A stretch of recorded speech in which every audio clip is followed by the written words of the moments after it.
Hey guys, welcome to another video on the Inside Spurs channel and happy Friday morning. Hope we're okay, hope we're right. I hope you are going to have a belter of a week. And obviously we have got some transfer news to talk about in this video.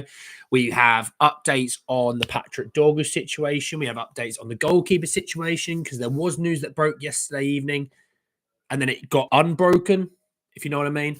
We'll be talking about Heung-min Son, and obviously that's an interesting situation with Heung-min Son. I want to talk about Kusenov. I've got loads to talk about and get into. All right, so we're going to just jump in. We're not going to waste time. Even Dragon Mate, how are we today? Spurs, Michael, how are we all? Have we signed anyone yet? No, we haven't. Right, let's jump in and talk. And I'll start. What I'll do is I'm going to start with the news that was broke yesterday evening because it's the most, I guess, prevalent news that you could go for, probably so far. So it happened at 6:20 UK time. Paula keeps saying that Sam Johnson now emerging as a strong candidate for Spurs as they search for a goalkeeper as backup for Vicario, one of the leading contenders. Now, I talked about this quickly, and this is the news that unbroken, so don't worry. Just hold up. You'll see what I mean in a second. And I don't hate this move. Now, I think a lot of people are underwhelmed by this, and I somewhat understand. I do somewhat understand. Now, what I would say is you're not getting prime Manuel Neuer to be the backup goalkeeper. So if you're sitting there thinking we should be signing this unbelievable keeper, it's not going to happen. Okay, you might get a bit of an upgrade on a bit of an upgrade on a Fraser Forster. That's the sort of level and the area and the realm that we're going to be in. Don't expect, like a Kelleher. I think a lot of people for a little while talking about Kelleher from Liverpool. You're not getting a keeper like that. So let's just temper expectations a bit. Now, also, a lot of people complaining that it's the cheap option. And totally get that as well, because it is the cheap option. I don't think Spurs would take him on permanently. I think it'd be a 6-month loan deal. They might stick an option to buy that they'd never take up unless it's, for like 2 million. They're not going to do that. But I don't think Spurs end up doing this move weirdly enough. You'll see what I mean in a minute, because when I then came across Alistair Gold, it's not like the first time I've come across him. I mean, it's the first time I've come across this tweet. And he reposted that saying the Spurs are looking at Sam Johnston's potential cover for Vicario. He said, update on this, Johnston was seemingly one of the keepers Spurs had considered again, as they did back before they signed Forster. But it's not going any further than that. So there you go. It was broken, and then it got unbroken. Okay, so we were signing Sam Johnson. We're not signing Sam Johnson. Okay, and that's the world of Twitter. And I'm so glad that I never went live or anything like that when that news broke, because sometimes let something breathe. You might get the answer that you're looking for if you do. That's how I think about life in general. Hey, Edward, how are you? Rec, how are you, mate? So look, that one seemingly not happening, but I do think Spurs are in the market for a goalkeeper. We talk about Trafford, we talk about Patterson, we've talked about other keepers. It's something that I think Spurs are looking at, and I think they always wanted to get a number 2. And I think they want to get a guy maybe a little bit younger, kind of maybe, I guess you could say maybe around the Vicario age, because Vic is what, 26, 27? For a keeper, that's quite young, to be honest. And I think they want someone maybe in and around that, maybe a year or 2 younger. Then you have credible competition. And the idea is to get credible competition. I mean, if you think about Manchester City right now, right? You have Edison, who you would take as their number 1. Well, their backup goalkeeper, Ortega, is better than most of the keepers in the Premier League. He is credible competition. Look at Alisson and Kelleher. Now, Alisson, I think, is the best goalkeeper in the world, and I think he is absolutely a tier or 2 above Kelleher, but Kelleher is still one of the better goalkeepers. I mean, if you talk about those two as number 2 goalkeepers, they are head and shoulders the best number 2 goalkeepers in the Premier League. Just pardon Fraser Forster. I'm joking. So, yeah, I don't know who Chelsea's backup goalkeeper is. They have about 12, so I can't really confirm. Bayindir from Manchester United, we scored a direct corner kick on him. So you see what I mean? Those two are very much the clear-cut best number 2 goalkeepers in the league. So I think that's what Spurs want to achieve, which is great because I would love to achieve that as well. I want two great players for every single position. Goalkeeper still is included in that, but I think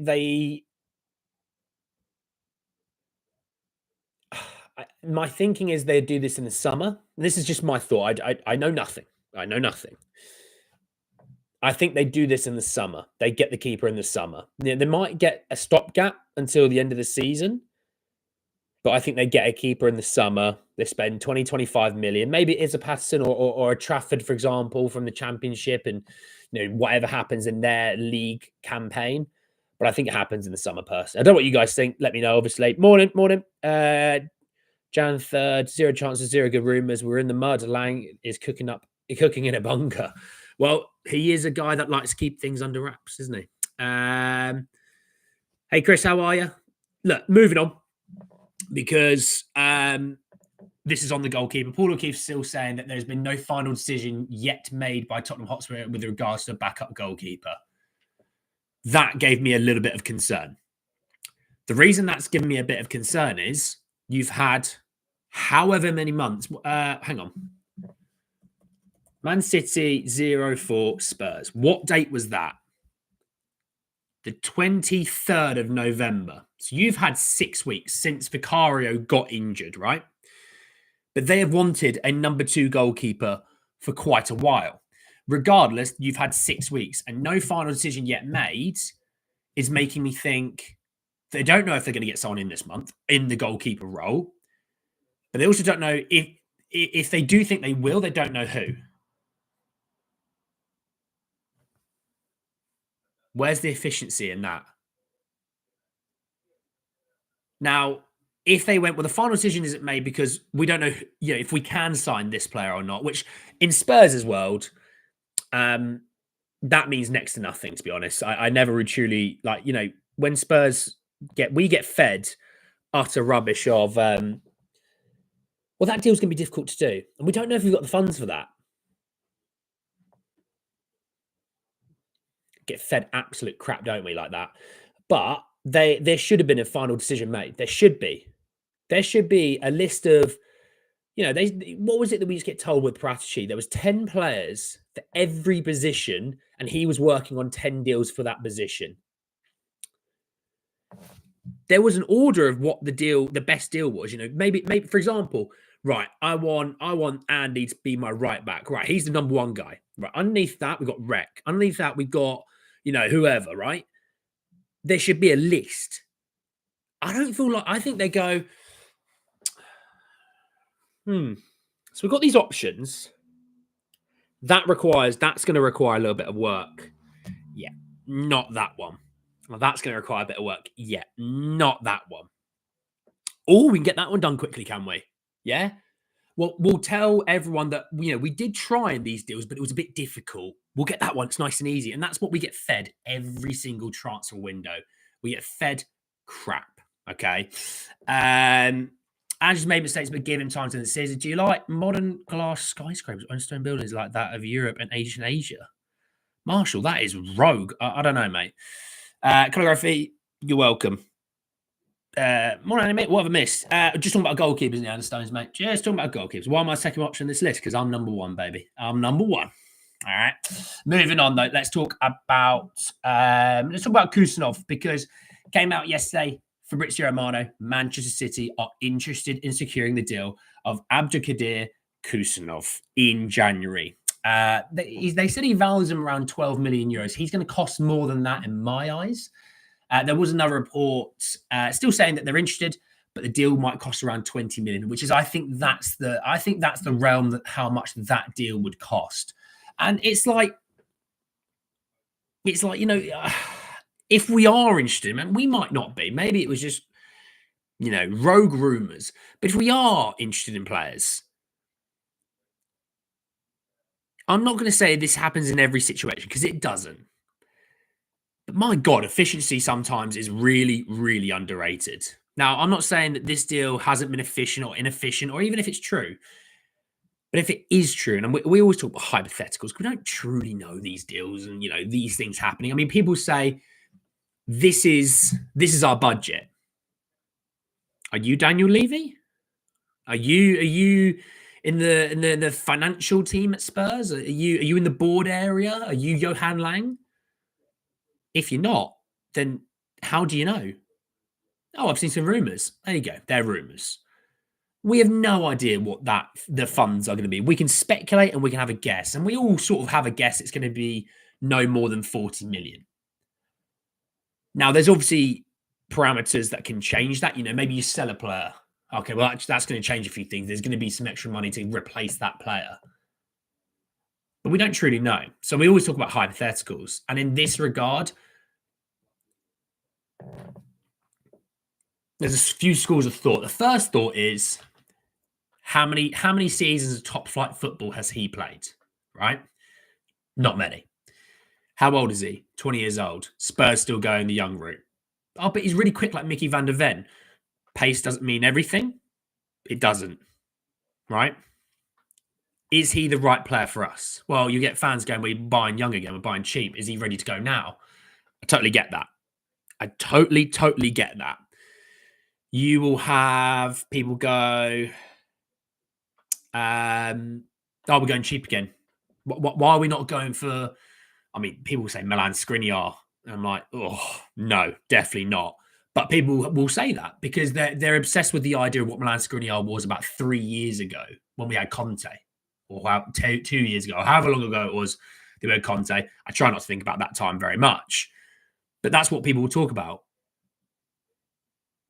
For me, the price of a player means nothing. That's the attitude that I have. The price of a player means absolutely nothing. The reason why I say that is, if you have a player who is suitable to the system that you play in, now if it's the back 8 of a Conte, or if it's a 2-back with Ange, or something in between the one extreme to the other, they have to be able to suit that system. It doesn't matter how much they cost. Let's think of Pape Matar was what, 13 million. I have seen midfielders bought in this Premier League for 2 and 3 times that, who are 2 and 3 times worse than Pape Matar. So the cost of price means nothing. It's about style and it's about fit, right? And I think Kusenov's going to be around about 20 million. That's the kind of value that I see him. Yes, he probably would suit our system, but he is still somewhat unproven. The stats look great. They do. I'm not going to deny the stats look bad. The stats look great, but he is somewhat unproven. But we do need a centre-back. We do. So I agree with that. So it's a weird one. I don't know if we're truly in there or not. Hey, Ivan and Mark. Sorry, I forgot to say hello. Morning, you've done that. We should go for Godfrey, Lone, or Tomori. Definitely not Godfrey. I want to come to Tomori in a second. Morning, Bobby. How are you, mate? You have to question the likes of Scottman and Lang. The only time Spurs was proactive was when Paratici signed with Conte. I think one thing I would say is with the Paratici things is saying that Paratici's deals were efficient is only because you heard about them so frequently and daily. Johan Lang's deals you don't really hear about. And I think that's maybe why we don't think they're efficient. The deals of Paratici still took time. They still took time to get done. I think maybe that's why we think they're efficient, because we hear so much about them. But when you actually hear about the rumours when the deals were with him, it was just Spurs still working on the deal. Spurs still doing this. Spurs still doing that. There wasn't really any progression for most of those reports. So maybe I'm not saying Johan Lang, or I'm not saying Paratici wasn't efficient. I'm saying Johan Lang is efficient. I'm just saying because you don't hear about it doesn't mean it can't be efficient. Just saying. The price of a player is subjective and is only worth as much as your private. Absolutely. What have you missed? What have you missed about Dorgu? I haven't actually come to Dorgu yet, so you're all good. Morning, Martin and Sonia. How are you? Joshua, mate, how are you? I've got you hooked. Honestly, I'm hooked on the Dorgu news, and I'm coming to it. I've got tabs open and I'm working them along. He is the one after this next one, so there you go. Gazzetta dello Sport time, and they're saying that Mourinho wants to be reunited with Heung-min Son and sign him for Fenerbahce. Good luck to you. I still think Heung-min Son will get his option picked up at Spurs. I see a lot of people going, oh, he's not good enough. He's on the decline. And yeah, maybe he's not what he was before the big injury, that season where he was the top goal scorer in the Premier League, and he was a top goal scorer without the penalties. So you could even say he might have been the best player in the league at that time, right? For me, with Sonny, if you can sit there and say to me, right, Sonny's going to play once a week, right? Europe, Cups, whatever. He's playing once a week, and he'll be able to give you 90 minutes a week. Because Son once a week, great. Son once a week, 27 goal contributions last season, right? So we know he's still got it. I'm like, yeah. If we're gonna play him once a week, very occasional twice a week, if really, really necessary. But if we're going once a week with Son, he can still really give you a massive impact. What people are looking at with Son right now is a player that's playing 3 times a week, and he's had injuries this season. He's never had time to get back from those injuries. So, like I said, option extension, 100% see Spurs taken up. Will he get a contract extension, though? I don't know. But get a player who can rotate with him. Is it an Odebear? Is it a Mikey Moore? Is it a Yang? You never know. We've got 6 months. Really, you have 6 months. I think they picked the option up. So we're taking in the idea that he's here till the summer of 2026 at the minimum. In the next 6 months, Odebear, we'll see when he's back. We don't truly know yet. Mikey Moore should be in training, and I think he should be back in the squad for this weekend. If not, I don't know what the hell's gone on there. Because they said he'd be back in training last week, and then they said, "Oh, he's going to be back in training this week." So he's probably back in training next week. Is the school of thought there? But Yang as well. So you got these 3 guys. 1 out of 3. Let's just be really pessimistic. 1 out of 3 turns out to be good. Then you can rotate that player with Sonny frequently next season. And let's say it's Mikey Moore. Just for argument's sake, it's Mikey. Then you go, right, Europa League, cup competitions, you. Sonny's Premier League, your cup competitions, and off the bench in the Premier League if necessary, and Son if off the bench if necessary in the cups, but you're starting. Brilliant. Then Son is still good enough, absolutely good enough. Okay, so that's my thought on it. Like, subscribe, everyone. Appreciate it, Marshall. I think we're over-relying on Son, but it's not his fault. Both the wingers that would be rotating with him have had huge injuries. Well, if you think the players that would rotate with him are Odebear, massive hamstring injury, required surgery. Mikey Moore, with an illness that has taken him out of the game for about 2.5 months. And even Werner, even though you can rate Werner or dislike or not rate Werner, he has had illnesses and injuries as well. So Heung-min Son's looking at it going, I'm the old guy here. I'm the guy who you might expect to pick up injuries from time to time because I'm older. That's the way the cookie crumbles, right, with athletes. Why is it I'm the fittest one, and why is it I'm having to play 3 times a week? Shouldn't be doing that at the age of 32. Shouldn't be. Once a week, boom, perfect. Because once a week, Sonny is still a really good player. Now, I don't want Spurs to give him a 5-year deal. All right, so there is the caveat to that. But a 2-year deal, yeah, okay, I could see that. Maybe it's next year and the year after, but I'd probably say this as far as it would go.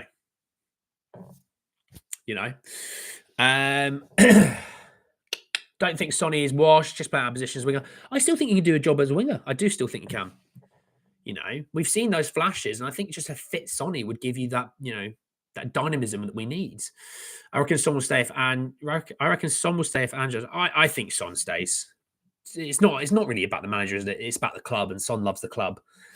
And his loyalty, I think, shows that through so many different managers, So Mickey Van de Ven, true. Yeah, I think with Mickey, if you can get someone that can rotate with Mickey, that you can also, I think the big thing is trust. Can you trust the drop-off from this player to player A to player B isn't a massive drop-off? Then rotate, and I'll rotate frequently. Because even with Mickey, you go, Mickey, right, Premier League, I want you for 38 games a season in the Premier League. You might not get the full 38, but that's the idea, right?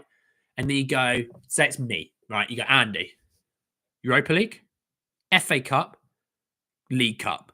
I want you there. And I'd be like, well, Europa League's 8 games. Let's say you get an extra 5 games in the 2 domestic cups. That's at 13 games already, right? Let's be honest, you're probably going deep into one of those competitions and you're still probably going to be progressing in the Europa League. You're probably playing close to 20 games a season already.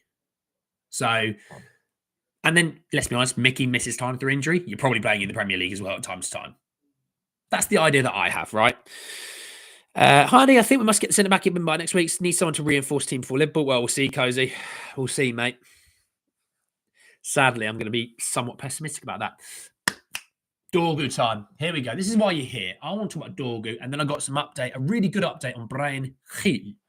Like THFC saying that Tottenham are keen on signing left-back Patrick Dorgu. Lecce want more than the 15 million euros that they wanted in the summer to sell the player, and are demanding he is loaned back into the end of the season, sanction his sale too. Right. Lecce, come here. Lecce, come here. Right, so we want Dorgu, right? And you want the cashola. They're like, yeah, come on, Andy, let's talk. And I'm like, yeah, let's talk. All right, so you want 20 million euros? They go, oh, sounds lovely. I go, doesn't it? That's pretty easy. You can't have him back though, because we need him. They go, oh, Andy, and I'm like, hey,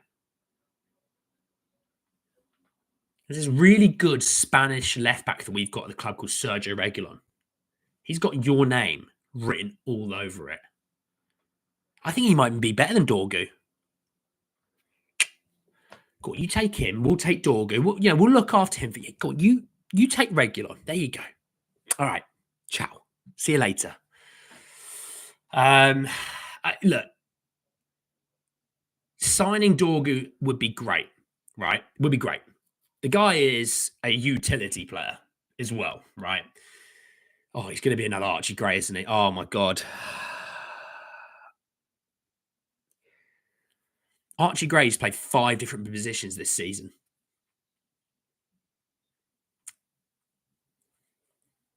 Dorgu's going to end up being that. Oh, I'm sorry, Dorgu. You're going to have to be the guy for that. But look, all jokes aside,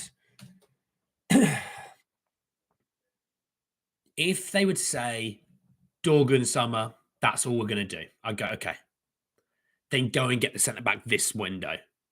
Consider that Dorgu deal as a summer deal. But have it agreed now, it's a summer deal. Get the centre-back then this window. What Dorgu in summer's fine, but get the centre-back this window. The emergent suspense probably eases that just ever so slightly. I'm not saying massively. Destiny's not going to be back until early March. Maybe late February at the earliest. Be a nice birthday present for me. But I think, if the deal is Dorgu is only the summer. Lecce are really adamant. Dorgu is only the summer. You can only have him the summer. We'll agree the deal now, but June 30th, you can have him, right? I'd be like, if that's the way it has to be, then centre-back it this window. And then guess what? You're done with centre-back and you're done with left-back because then they're done.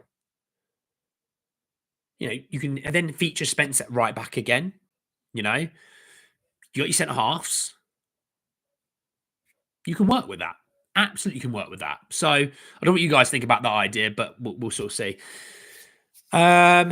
News is at Leipzig. He's doing well, I believe. Dorgu's actually been playing as right midfielder most of the season, flexible, but still very raw by the looks of it. Yeah. Oh, he's not a finished article, but the guy can play both wings. He can play left back as well. He is obviously by trade a left back, but has been used elsewhere because he is such a dynamic threat. At Spurs, you have dynamic threats across the other parts of the positions. He'd go back to his reverting of left back. But also, you could look at it this way. Maybe there's a few injuries. Spurs pick up a few injuries. Well, if you've got Dorgu, you can use him elsewhere if you truly, truly needed him. I like versatility. I think versatility is a really underrated weapon. Just don't make it the first option. Make it the third option, have Timo for free. Oh, Dorgu for 25 mil. I agree, get sent back in now, but pay for Dorgu now so he comes in summer. Well, I think you just agree the deal now, and then you just go take it off for the summer, That's my thought, at least. I could be full of absolute hot garbage, but that's at least my thought.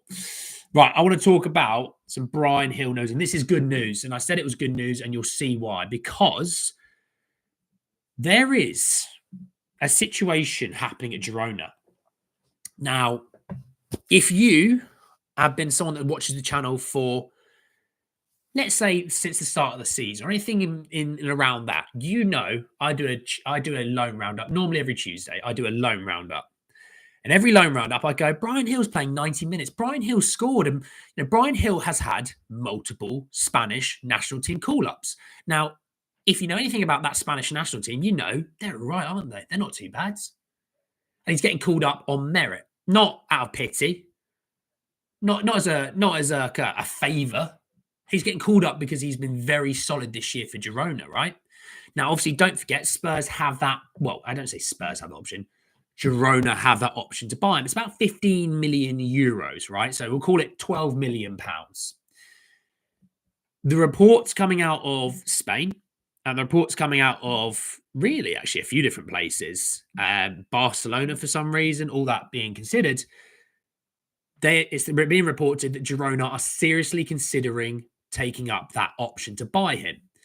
Again, like I said, has been a really, really good player this season for Girona. One that I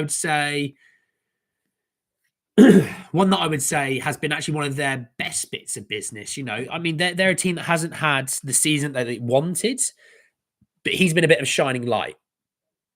12 million pounds it would cost for them to get him for a Spanish international. I think for them, they're looking at that as going, he's perfect for this league. Okay, yeah, he struggles in the Premier League, but the Premier League isn't for every player. We've seen so many amazing players who have come to the Premier League, not done well, left and picked up where they were before they left the Premier, before they came to the Premier League. Brian was a bit of a wonder kid, didn't work in the Premier League. I don't think it's truly all his fault. I think you have a situation where Spurs have had about 1 million managers in the last 3 or 4 years. I don't think that's going to help. There's no continuity. There's no structure to the situation. I think going to Girona, I think that makes a ton of sense. And I think Spurs would do well to get that money. And I also think there's this situation that I think he's played rather well, so well as such that I think I don't think Girona are going to come to the table and go, can we get him for like 6 mil? Because I think Spurs will go, you do realise that's a Spanish international that you're talking about. And you do realise there will be other teams that are going to want him because he is, guess what, a Spanish international. Now, Spurs might go, look, let's get this deal a little bit more favourable towards us. We'll knock a couple of quid off of it. I can get that deal. But Spurs aren't going to go, so his buy option is 12 mil. We'll give it to you for 5. That's not going to happen. Spurs will get a few quid out of Brian if the form continues. That's the key thing. He still has to keep that form up. But it's another tick in the box. Because at the end of the day, as much as I like talking transfers, as much as you like listening or hearing about transfers or anything like that, we're also quite all fed up talking about the same players that need to get out of the club. And I'm not saying that in a mean way to Brian. I'm just saying in general, players needing to leave the club. I'm bored about talking like players like Reguilon, for example. He shouldn't be here in 2025. He should not be here. He should have been one of the first gone in the summer. I don't know what's happened there, but he should have been gone. They bought Ndombele out. Did they think they were going to get 20 million for Reguilon? I mean, Manchester United have no fit left backs and didn't when they then got rid of him in January last year. Brentford had rather have played a guy who had a long-term injury, came back, than think about bringing back Reguilon for another season. You see the issue there? So, for me, take the money and run. I think Brian has value, but it's just one of those easier deals. Like when we did Tanganga in the summer where we're not picking up the option. Same with Sessegnon. We're not picking up the option. Get yourselves a club. Go on. You would do well to get yourself a club that you want to be at. And look, Tanganga he's been one of the best players that Millwall have had in a while. He's been fantastic in the Championship. He has been. He's been one of the better defenders in the Championship. I mean, Millwall are doing well this season, I think. Ooh, this is where I show my lack of ball knowledge. Championship table, Millwall, I think they're doing well. 13th. 7 points ahead of the relegation zone, I think. So again, for them, that's massive. And he's been a huge part of that. Do you think Hill is underpriced? 50 million is a bargain? Well, that's the option. That's the option. You can't really do much about that. Them getting Hill for 15 minutes of bargain has been sublime for them. Absolutely. I think 12 minutes suits all parties. Good luck to him. Yeah, I think that's the way we should look at it. Just be agents talking about crap players saying, look at all these European clubs that want them. No, they don't. Shut up. Agents are sometimes the absolute bane of my life when I ever hear about them. But look, this is one. Take the money, run, move on. It's one less deal that you have to give a damn about in the summer, But yeah, just to round up, obviously, look, there's some really, really interesting things coming out of this club. I mean, I saw reports about Thomas Christensen from Udinese. I don't think the source was too strong for me to really worry about it. Normally, when those sort of sources say things about players, I normally go, take this with a huge grain of salt. But, Dorgu, let's see about that one. That's obviously a deal that's going to be interesting, especially if they want that deal to be completed in the summer and not now. Totally get why Lecce think that. But, that's one, again, get the deal agreed. Because how many times... Because there's other big clubs that are interested in Dorgu. This is not like we're interested in, that's it. How many times do we ever get pipped for these sort of deals, right? So, look, that's on Dorgu. We've talked about Johnson. Need to be worried about that. Last one I'm going to talk about is Tomori. So, don't click off just yet. I've still got a little bit more to talk to you about. We're 3 days into the window. I haven't signed anyone. How much would Dorgu cost? I'd probably say about 25 million euros. Again, with this one with Tomori, it's something that I talked about a little while ago, saying that Spurs need to be in here because he is someone that is on, I guess, the periphery of the Milan squad at the moment. They're going through a bit of a change at the moment with Milan. I don't really know what's going on there, but it's not the Milan of old, right? With Tomori, TalkSport have said that Spurs are considering a move for Kaya Tomori in January. Now, like I said, this is one that I talked about a little while ago, saying we need to be all over this. I really, really do really rate Tomori. This is one that, we talked about Kusenov. We talked about other centre-halves. This guy's proven. He's played in the Premier League. He's an England international. He has been a really solid defender in the Serie A, He is, he's homegrown. He's English. He's homegrown. That's another thing you can tick to the box of why it makes sense. And this is why a lot of English clubs are interested in him. And there is a lot of English clubs interested in him. Homegrown, proven. Wouldn't cost, I don't think, crazy money. He's not going to cost like 50, 60 million. Transfer market, let's see what transfer market value I'm at so that I have a bit of a parameter where I'm working with. 22 million euros, 20 million pounds. I think you get him for about 30. I do. I think he's probably just a bit more than a Dragujin. And he is a guy that suits Ange. Because with Tomori, right? Rapid. As a centre half, rapid. Very quick. Very, very quick. And that's not I play FIFA, I can see his card, it says this is his pace. No. Watch him in real life, he's quick. We watched him against us, and he was very good over those two legs for Milan. He's good enough on the ball. He's better than some of the centre-halves we've been linked to with the ball. People twerked about Skriniar. Tomori is better on the ball than a Skriniar. Tomori can play in a back three. Tomori can play in a back two.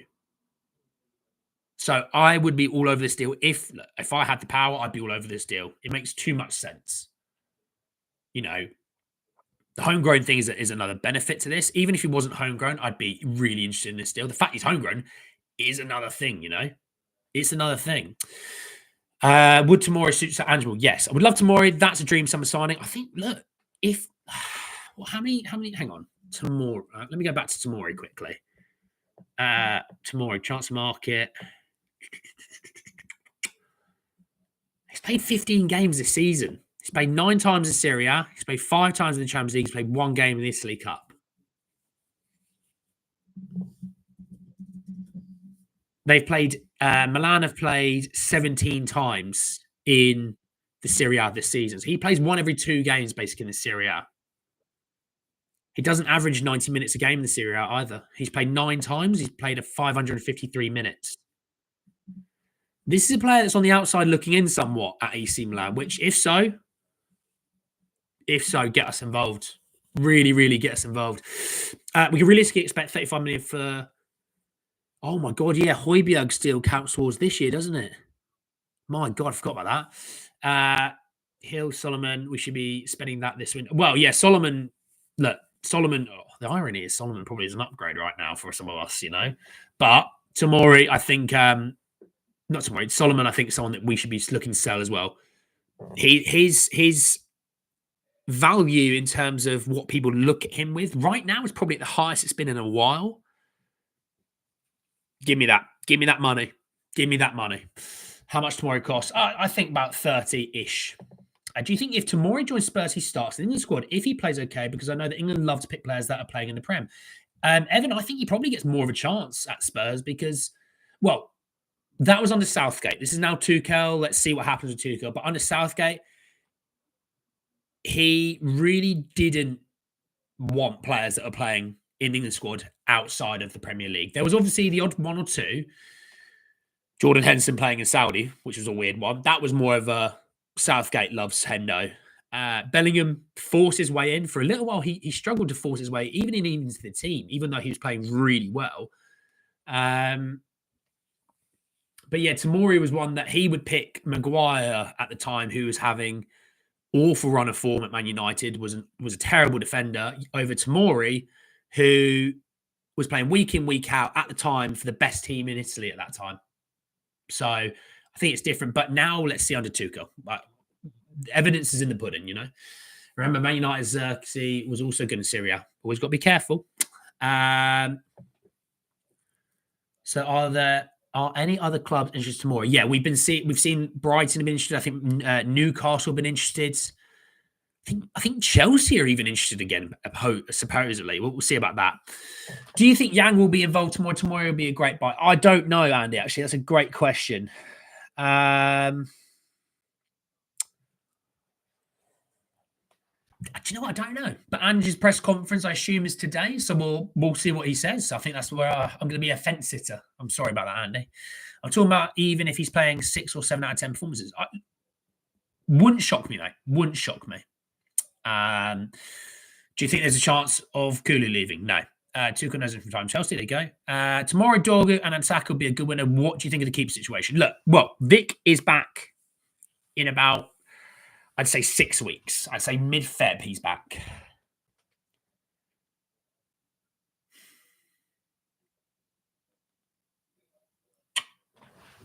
Hang on. Let me bring up the Spurs fixtures quickly.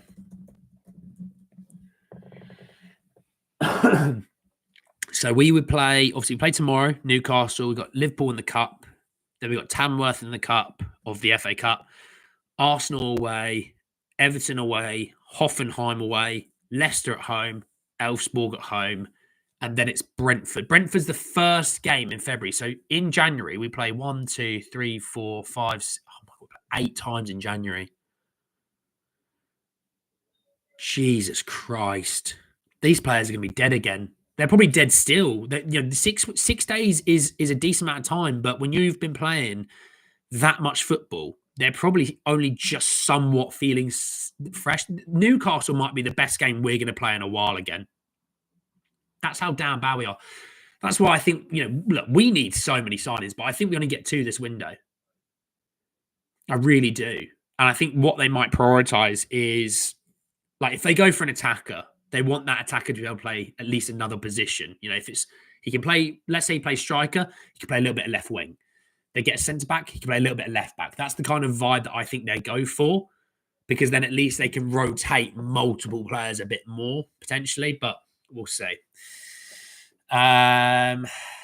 Juve interested tomorrow as well, and he wasn't Ange had his presser yet. It's normally early afternoon, mate. It's normally early afternoon is when he will be doing his press. It's normally about 1 o'clock-ish, I think. Could be wrong. Yang will like to play in the FA Cup. Do Spurs find themselves in a situation where they'll find it hard to attract good players? No. Why are we not allowed to bring in a free keeper? It's a bit confused as to why not. There has to be a better free keeper than... Well, you can bring in a free keeper. There's nothing wrong with bringing in a free keeper. It's outside of the windows. That's where the issues lie. I don't think Yang will play any first-team games this season. I think he might. Martin. Any news on Angel Gomez? No, nothing. Again, he's out of contract in the summer, like Jonathan David from Lille, but nothing right now. Milan's nickname in Italy is Stupido e Prevero, dumb and broke. Jesus. Is there talk that Milan want Kulusevski? I've not seen anything. And if I've not seen anything credible, at least, that's for sure, but I've not seen anything. How much Spurs will spend or willing to spend, Jazz? I think they spend, with all fees included, no more than 40 is my guess. And when I mean all fees included, that means like signing on fees and things like that. I don't think we're buying two players 20 million each, because then it's not 40 million, it's more. I think it'll be more. The reality is there's no light in the end of the tunnel, Spurs. Current situation to continue for the next couple of months. Just get bloody fit, mate. You know what I mean? Just give me some fitness. And you know what? It's a key thing with Spurs. How long is it going to take to get any real credible players back fitness-wise? Like I said, Mickey, I saw that Michael Brich post. Mickey, he said a couple of weeks. Well, let's take that as mid-Jan, right? From now. Ben Davies going to be back around same sort of time. Destiny's not going to be back till early March. Obviously, Spencer's back this weekend from suspension, but you've lost Bentancur. Obviously, Richie supposedly rejoined training this week. Well, it's something. Mikey the same. Romero's not back to the end of the month. Vic's going to be another 4 to 6 weeks, I'd assume. I know Vic's obviously made of absolute steel. The guy's a monster. I mean, to play against Man City with a fractured ankle for 60 minutes and keep the clean sheet, I don't know many keepers that would do that. I'm not saying he's better than most keepers before you start crying. I just think if you look at the points differential between Spurs having Mickey and Kuti back compared to without them, you lose like half a point a game, which doesn't sound like a lot. It is a lot. That's a lot of points to lose in just a game is half a point, So getting back some players that can play bloody centre-back might help a little bit, Levy said he'll back Ange for now. It means he'll sack Ange if the results improve. Yeah, well, I mean, Levy, I think, is also somewhat aware that you're missing 12 to even more players at times. You have to be somewhat pulling down of what you should expect. So at least he does that. How many loans to buy? Whoa, Spurs love a loan to buy, don't they? I think at least one, maybe two. I think Spurs will be active in loans. I'm excited to see Yang. Yeah, same here. When we signed Johnson, he was said to be able to play up top. Well, I mean, Richie's back. So let's pray and hope that Richie has his niggling injuries behind him and he's going to stay somewhat fit. I'm not asking him to play every single game, but to be a little bit more available than he has been. And if that's the case, then do you know what? There you go. There's a £60 million striker that we've got coming back. Not saying he's worth that. I'm just saying that's the fact. Milan is. Oh, Milan's looking at Kulu, is he? Are they? Good luck to him. Good luck to him. Have I been registered yet? Yeah, we put in the paperwork yesterday. I will be. I'll be hopefully available to play for Spurs tomorrow. I could probably give them about 90 seconds worth of effort, and that includes the time it takes for me to run onto the pitch and into my position. But do you know what? It's going to be an incredible 90 seconds. It's going to be an incredible 90 seconds. Pause. Do you think Spurs will trigger the contract session, Son and Davies? I think they will. I don't think they should with Ben Davies. No offense. I like Ben. I think he's been solid this year, but also he does miss time every single year. I'd rather get someone in that position as someone a bit more dependable fitness-wise. But with Sonny, yeah, I think they extend with Sonny for sure. Spurs land of the hamstrings. Time to move on from Davies in the summer. I remember our Spurs fans saying, wait until we have our players back last season. There was no change. Well, I'm confident this time. Well, the issue with last season is we'd get one back and then lose another. We'd get one back and then lose another. You see what I mean? Or we get one back, we lose two. We get two back, we'd lose three. My idea of thinking is if we get someone back, they might not disappear straight away. That's my thing. Maybe I'm a bit foolish for that, but I'm hoping that if we get a player back, they're not going to be injured straight away. Since Chelsea game last season, we've only had Romero and Van de Ven for 25 games. I don't know if that's true, but if it's true, that's appalling. We're very thin in defence, so I think we'll try to keep Davies for as long as his legs work because that's what Spurs do. Yeah, probably. Italian clubs do more loan to buy swap deals. It's Prashi's speciality. Well, if you think about it, Porro was one, Kulu was one. I think they actually bought Bentancur in the January. I think they did, but Kulu was one for sure. Romero, that was another one. I'm trying to think of who else was there. I've said Porro. There probably is more, but you know what I mean. Good to hear. Don't. As a Spurs fan, even I have started to feel a niggle on my hamstring. Well, look, I need to warm my hamstrings up for tomorrow. Like I said, I'll get sent on for a 90-second speciality where I basically run on, right? Isaac, he's going to have his back to me. He's not going to see me. I'm going to run on, going to run up behind him. I'm going to pick him up, turn around and run down the tunnel. And I'm going to lock him in. I'm going to lock him in the Newcastle change rooms until the end of the game. Because that's all we're going to play 10 on 10 because I'm going to be off the pitch, but I'm going to lock him in there and I'm going to protect the door so he can't get out. And I'm going to go, oh, the game's over. There you go, Isaac. You can come back out now. Sorry, we got to take these risks. All right. I'll be sent off by that point. Hope we get a Prassi special this window. He hasn't left Spurs. He's still actually contracted by Spurs as a consultant. So he's still involved in transfers, but he doesn't do the transfers. It's very interesting to see that we haven't seen many photos, videos, and training this week. Maybe we'll see some returns that are unexpected. Well, Caleb, that's a shout. Because obviously last time that happened, we did end up getting both centre-backs back when none of us expected them. We then lost both centre-backs in the same game. So there's that, to be fair. But we know about Richie and Mikey, so hopefully. We bought Bentancur with Kulu, but Kulu was alone. There we go. I thought so. Was Kulu not alone? Yeah, he was. Gamecock. That's what I'm saying. So we bought Bentancur, but loaned Kulu, and then loaned him again, and then we bought him, I think. I think that's the way it works. So look, really interesting stuff. Obviously, Tomori, Dorgu, Brian Hill, Sam Johnson. Who else did I talk about? I talked about some other players. We talked about the goalkeeper situation in general. I cannot remember for the life of me who else I've talked about. There's been so much I've talked about, by the way, and I've been live for way longer than I thought I was going to be because this has been a great show. So thank you all for joining. Yeah, Parachi's a consultant. Yeah, he is. Thank you all so much for joining me this morning. We might be live later if transfer news comes out. We might be later if there's some really relevant injury news as well. We'll wait for Ange's presser. I might be live. We don't know. But we shall see. But thank you all so much for joining me this morning. You absolute bloody legends. All of you that have been in the chat, thank you as well. Get your comments down below, your thoughts, feelings about all those transfers. Always happy to have a chat with you as well. But if not, I will be back tomorrow morning to give you my last minute thoughts ahead of the Newcastle 12:30 kickoff. But I might be live later. You never know. Enjoy, everyone, and take care. I'll see you all soon. Peace.